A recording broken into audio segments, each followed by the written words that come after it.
네, 요 며칠 정치권의 최대 화두는 2030입니다. 지난주 금요일에 국민의힘 대선 후보가 확정이 되면서 윤석열 후보가 됐고요. 홍준표 후보는 탈락을 했는데요. 홍준표 후보를 지지했던 2030의 표심이 어떻게 움직이는가, 이게 최대의 관심사였기 때문이었는데요. 이어서 국민의힘에서 탈당 사태가 이어지고 있다, 이런 이야기도 좀 있고 해서 오늘 2030을 주제로 두 분 모시고 한번 맞토론을 가져보도록 하겠습니다. 한 분 한 분 소개를 해드리죠. 먼저 민주당 선대위 김남국 온라인 소통단장 모셨고요. 어서 오세요. 네, 안녕하세요. 네. 안산 단오늘 김남국입니다. 네, 그리고 윤석열 캠프 청년 특보셨죠. 장해찬 시사평론가 모셨습니다. 어서 오세요. 네, 안녕하세요. 시사평론가 장해찬입니다. 네, 두 분은 모두 30대시죠. 그렇죠. 저는 만으로 30대입니다. 아, 그래요? 저는 찐 30대입니다. 찐 30대. 네. 그러니까 지금부터 저희가 이제 토론을 할 게 바로 두 분의 이야기이기도 하다. 이렇게 봐도 되겠죠.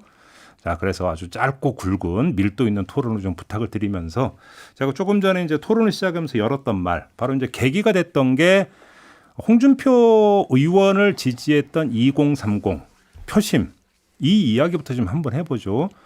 자, 우리 장해찬 평론가께 먼저 좀 질문을 드리는 게 맞을 것 같은데, 네. 홍준표 의원을 지지했던 2030은 어디로 갈까요? 어떻게 전망하십니까? 일단 국민의힘 경선이 끝난 후 발표된 여러 여론조사를 보면 특정 조사 한두 가지가 아니라 대체적으로, 그리고 방식이 전화 면접이든 ARS든 상관없이 많은 부분에서 20대 지지율, 30대 지지율이 윤석열 후보, 국민의힘 후보에게 이동하고 있는 흐름은 분명히 포착되고 있습니다.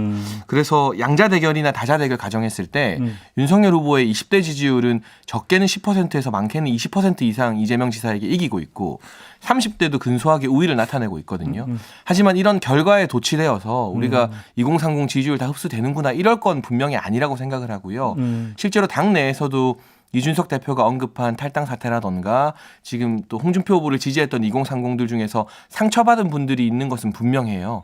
그런 민심을 어떻게 윤석열 후보와 국민의힘으로 다시금 끌어안을 수 있을까가 국민의힘과 윤석열 후보에게 주어진 가장 큰 숙제라고 할 수 있을 텐데, 저는 지금 이 컨벤션 효과가 반영된 지지율을 떠나서 왜 홍준표 후보가 이번 대선에서 지난번과는 다르게 2030의 지지를 잘 받았는가? 그건 좀 이따 얘기하고. 그건 좀 이따 얘기하고. 원인을 분석해야 결과를 만들어낼 수 있는데 그 원인 분석이 지금 많이 틀렸다. 좀 이야기하겠지만 중요한 지금 화두니까 이건 좀 이따 다시 한번 질문을 드리도록 하고, 일단 그럼 장해찬 평론가께서는 홍준표 의원을 지지했던 2030 어디 안 가고 결국 윤석열 후보 지지 큰 틀에서는 이쪽으로 이제 방향을 잡을 것이다. 그리고 지금 잡고 있다, 이런 말씀이신 거고. 그렇지만 더 노력해야 된다.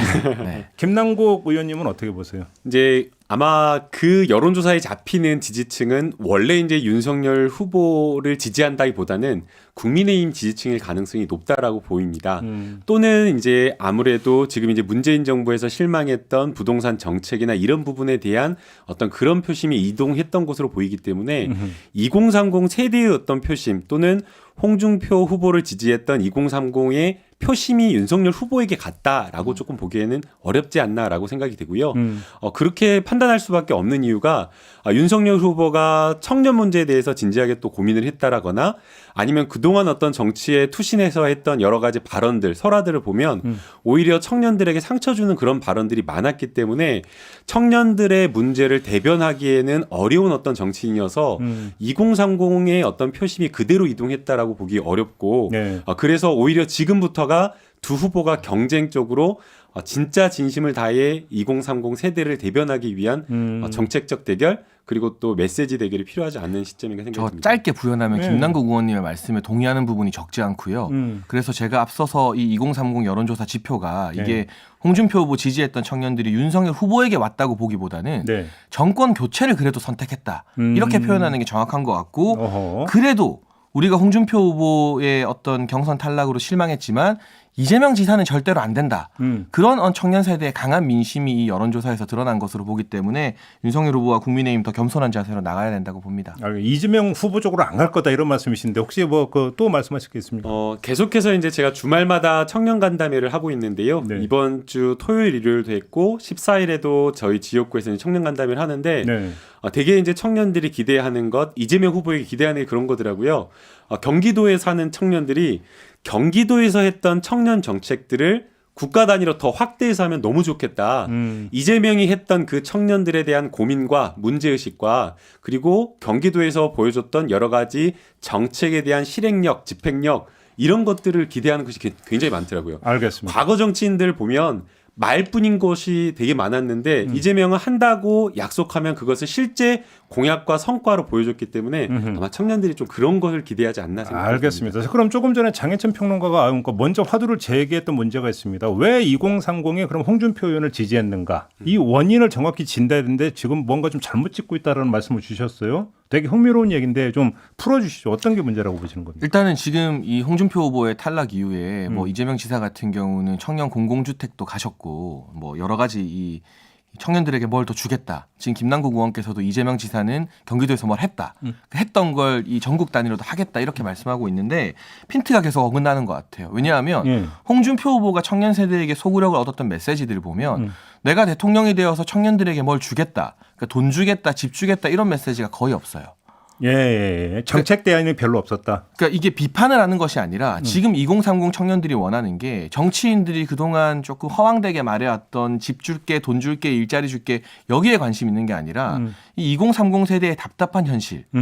뭐 소위 이렇게 말하지 않습니까? 당군 일에 가장 교육을 잘 받은 세대지만 부모보다 못 살 수 있는 최초의 세대라고 그러한 현실에 절망하고 분노하고 있는데 눈높이를 맞춰서 같이 공감해주고 같이 분노해주는 후보가 없단 말이에요. 쉽게 말하면 소통이다. 네, 그래서 그저 그냥 뭘 주겠다고 하고 있는데 지금 2030들은 정치인들이 선거철만 되면 선심선 공약 남발하다가 당선되면 안 지키는 걸 누구보다 잘 알고 있는 똑똑한 세대이기 때문에 뭘 주겠다는 방식으로 내가 뭘 잘했잖아. 그러니까 더 잘할 거야. 이런 방식으로 접근해서는 홍준표 후보 지지층을 흡수하기 힘들고 홍준표 후보가 젊은 층과 코드를 맞춰서 이 분노에 공감했던 그리고 이 눈높이를 맞췄던 그 부분 그 소통과 공감의 키를 빨리 잡는 후보가 이 2030 지지율을 가져올 수 있을 거라고 생각합니다. 정확한 지적이라고 중요한 문제제기 같은데. 네, 정확한 지적이라고 보이고요. 네. 지금 장해찬 평론가가 이야기한 딱 그 문제의식을 저희 이재명 후보가 그대로 진단하고 있어요.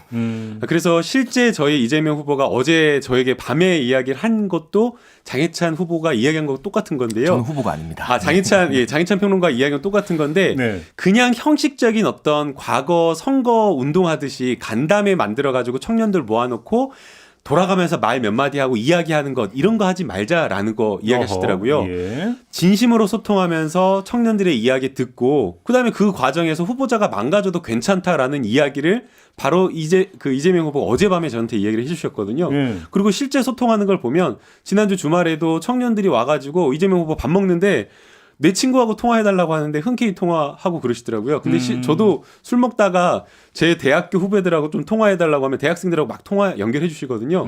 바로 그런 어떤 가볍고 소탈한 그리고 진솔한 이런 어떤 소통이 전제가 될 때 청년들이 기본적으로 마음의 문을 열 거라고 보이고요. 다만 그 정치인들이 그 청년이나 어떤 세대와 소통하는 것으로 끝나서는 안 된다고 생각이 됩니다. 지금 가지고 있는 이 어떤 시대적인 어떤 사회 문제, 사회 난제를 해결하지 않고 그대로 둔 채 그냥 대변해주고 말만으로 말잔치로 끝난다라고 하는 거 있을 수 없다고 보이고요. 결국에는 뭐 이재명 후보나 또 윤석열 후보도 머리를 맞대고 지금 청년들이 가지고 있는 여러 가지 문제들을 해결하기 위한 정책들을 내놓아야 된다고 봅니다. 자, 두 분이 뭐 상당히 의견 일치로 보기 때문에 그러니까 좀 토론이 밀도 있는 것 같아서 좋은데요. 그러니까 이제 지금 장해찬 평론가나 김남국 의원이 하시는 말씀은 일단 대선 후보들이 청년하고 공명을 해야 한다.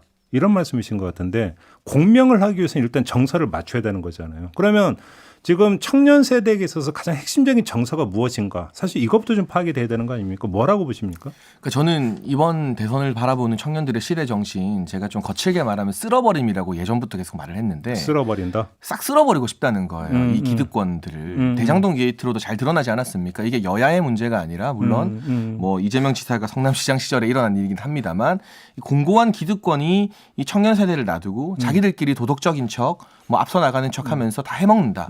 조국 사태 역시나 마찬가지였고요. 그래서 쓸어버리고 싶은데 지금 우리가 강조해야 될 바는 이재명 지사에게도 뭔가 쓸어버리는 개혁의 이미지가 분명히 있는 것이고 윤석열 후보에게도 여야나 기득권을 가리지 않고 공정하지 못한 부분과 맞서 싸웠던 그런 이미지가 있는데 어떤 식의 개혁이 쓸어버림이 청년들에게 더 나은 미래를 담보하는가를 가지고 이제 경쟁할 거라고 보여집니다. 그러나 분명한 건 청년들이 쓸어버림을 원하게 된 이유는 그 안에 분노가 있기 때문이죠. 네. 다들 지금 너무 화가 많이 나 있습니다. 그래서 저도 이 특히 20대 동생들 후배들이 느끼는 분노와 화에 대해서 공감을 제대로 못했다가 제가 뜨거 하면서 놀란 적도 많고 참 미안했던 적도 많은데요. 정말 열심히 준비하고 어른들이 하라는 대로 공부하고 취업 준비까지 누구보다 열심히 했음에도 불구하고 좋은 직장을 갖기 힘든 현실, 그리고 정말 이 각고의 노력 끝에 소위 말하는 좋은 일자리를 얻어도 서울에 내 집 마련하기 힘든 현실. 물론 이게 원인을 따지자면 문재인 정부의 부동산 폭등 때문이긴 한데 예. 어쨌거나 이러한 분노에 대해서 우리 후보들이 얼마나 공감을 하는가, 그리고 같이 분노해 주는가가 청년층 공명의 핵심이라고 생각합니다. 지금 쓸어버림이라고 하셨는데 김남국 의원은 정서를 하나만 꼽는데 그러니까 지금 청년 세대를 지배하고 있는 정서가 뭐라고 보세요?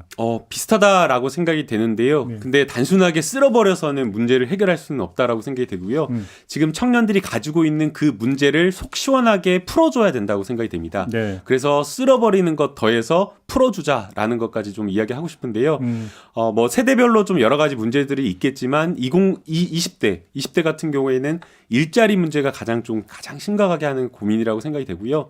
또 30대 같은 경우에는 자기가 처해 있는 어떤 상황 속에서 여러 뭐 주거의 문제, 또 돌봄의 문제 이런 것들이 있기 때문에 이러한 어떤 정책적인 문제를 가지고 좀 해결하는 그런 어떤 고민을 함께 해야 되지 않을까 알겠습니다. 생각합니다. 여기서 잠깐 끊겠는데요. 그러니까 두 분 진단 정말 잘 들었는데요. 근데 문제는 2030 그러니까 지금 그 두 후보 윤석열, 이재명, 윤석열 두 후보의 비호감도가 너무 높지 않습니까? 특히 청년 세대에서는 더 높거든요.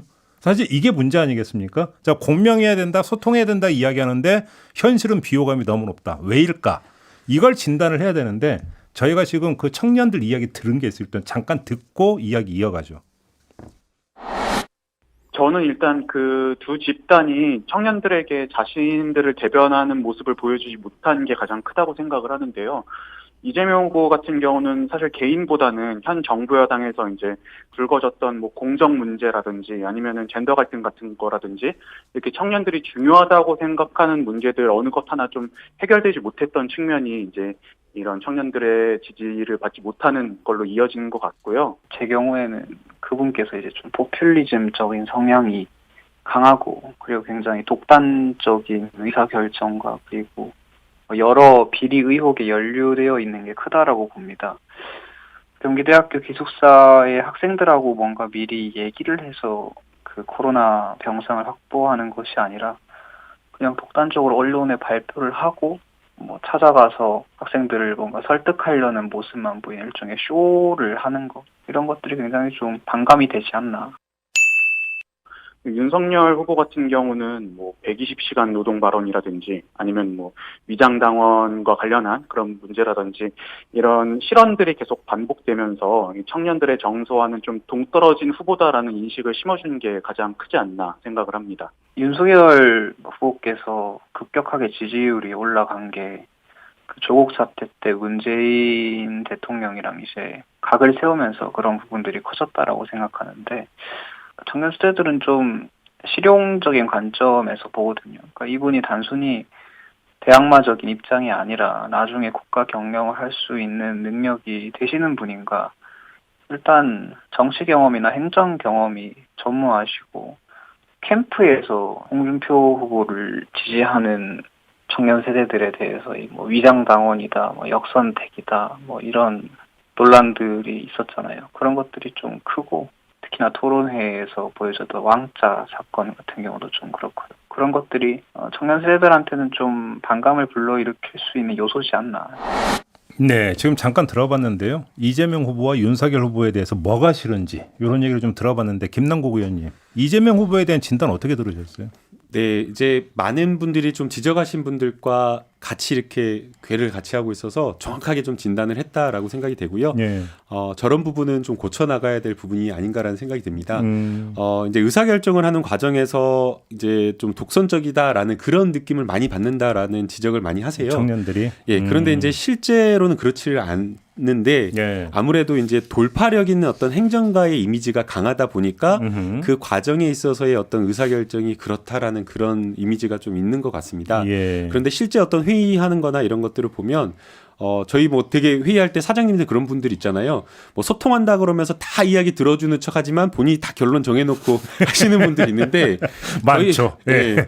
저희 후보님은 그렇지는 않고요. 예. 정말 그 주변에서 조언을 하면 실무자들이 뭐 조언을 하는 것들 바로바로 다 이야기를 하고 심지어는 즉각 뭘 급히 뭔가 이야기를 해가지고 이거 꼭 해야 된다라고 이야기를 하면 그거를 바로 수용하는 모습을 보여줘서 실제 신중하게 의사결정하는 과정에서 신중하게 여러 사람 이야기 듣고 결단을 내린 다음에는 굉장히 열심히 추진력 있게 한다라는 걸 좀 말씀을 드리고 싶고요. 지적하신 것처럼 좀 더 청년 세대의 마음을 듣기 위해서 그리고 대변하기 위해서 더 노력하겠습니다.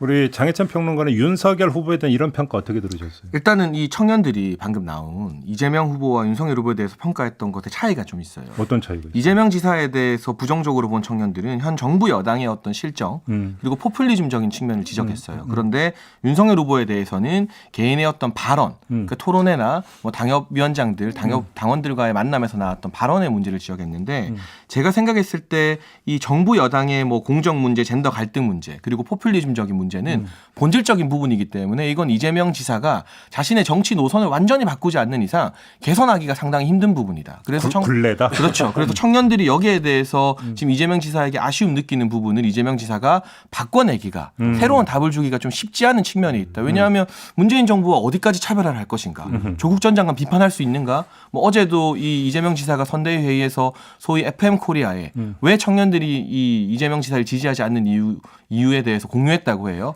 그런데 그 뭐 젠더 갈등에 대한 부분들 상당히 많이 나오고 있는데 이런 본질적인 이재명 지사나 문재인 정부의 노선을 바꿀 것인가 하는 부분에 대해서 청년들이 불만을 나타낸다면 윤석열 후보에 대해서는 지금 거의 다 발언이거든요. 근데 청년들의 공감대를 조금 사지 못한 발언 등에 대해서는 이건 얼마든지 이게 정치적으로 정무적으로 개선이 가능한 부분이기 때문에 똑같이 청년들이 불만을 품고 있어도 제가 생각했을 때는 윤석열 후보가 좀 부족한 점을 보완하고 개선해서 청년들의 눈높이를 만족시키기 조금 더 쉽다. 이건 뭐 이 청년들이 불만을 품고 있는 문제의 원인 자체가 다르기 때문이란 것이고요. 이 발언과 관련해서 계속 지적이 나오고 있는데 이걸 해결하는 방법은 뭐 참모들이 옆에서 이거 조심하십시오, 저거 조심하십시오 해서 되는 게 아니라 정말 날 것 그대로의 소위 말하는 김남국 의원 말씀하신 것처럼 간담회에 준비된 청년들이 아닌 그냥 다가오는 청년들 많이 만나야 됩니다. 그래서 쓴소리 많이 들어야 되고요.